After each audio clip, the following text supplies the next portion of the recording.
Finding out you have diabetes can be scary, but don't panic. People with diabetes can live long, healthy lives. Sure, let's go over some basics. This is diabetes. Made simple. When we eat, food travels to the stomach. Food is made up of three basic nutrients: carbohydrates, proteins, and fats. During digestion, carbohydrates are broken down into sugar, otherwise known as glucose. Here's a quick fact.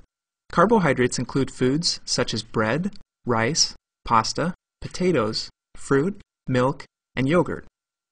In a normal digestive process, sugar travels from the stomach, through the bloodstream, to your body's muscle and fat cells. However, sugar can't enter these cells without the help of a special hormone called insulin, which is produced by the pancreas. Insulin acts like a key, unlocking the doors to the muscle and fat cells and allowing the sugar to enter. The cells then use this sugar as fuel to provide energy for the body. When this process is functioning properly, sugar entering the bloodstream from the stomach is able to exit the bloodstream at the muscle and fat cells. In this manner, the body is able to regulate the concentration of sugar in the bloodstream. Now let's see what happens in a person with diabetes. Sugar enters the bloodstream, but one of two things happens. Either the pancreas does not produce a sufficient quantity of insulin to match the sugar entering the bloodstream, or the body cells do not respond to the insulin that the body is producing. In both cases, the result is the same. Cell doors remain closed, causing sugar to get backed up in the bloodstream. As a result, blood sugar levels rise. This creates several problems. Because sugars are not able to enter your body's cells, your body is not getting the fuel it needs. As a result, you may feel tired or fatigued. Your body may try to dilute the excess sugar in the bloodstream by pulling fluid out of your cells. This can leave you feeling dehydrated and thirsty. Most importantly, over time, exposure to high blood sugar levels can cause damage to vital organs connected to the bloodstream, such as your eyes, kidneys, nerves, and heart. If not controlled properly, diabetes can lead to serious complications, such as blindness, amputation, kidney failure, heart attack, and stroke.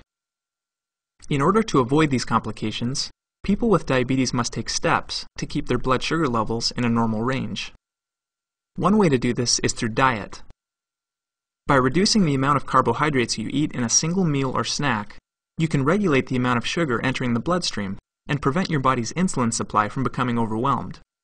This may mean limiting high-sugar foods such as cake, pie, candy, and soda. You know which ones. Another way to regulate blood sugar is through exercise. Physical activity makes your body's muscle and fat cells more receptive to insulin. In other words, those muscle and fat cells that wouldn't open before, now they will. Finally, your doctor may prescribe oral medications to increase your supply of insulin, regulate the amount of sugar entering the bloodstream, or make your body's cells more receptive to the insulin your body is producing. In some cases, insulin shots may also be necessary. Okay, let's review. We've talked about what diabetes is, a condition where either the body does not produce enough insulin, or the body cells are not receptive to the insulin being produced.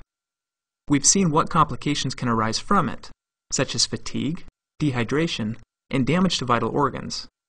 Finally, we've discussed ways to manage it through diet, exercise, and medication. For more information about your specific health diagnosis and treatment plan, please talk to your doctor.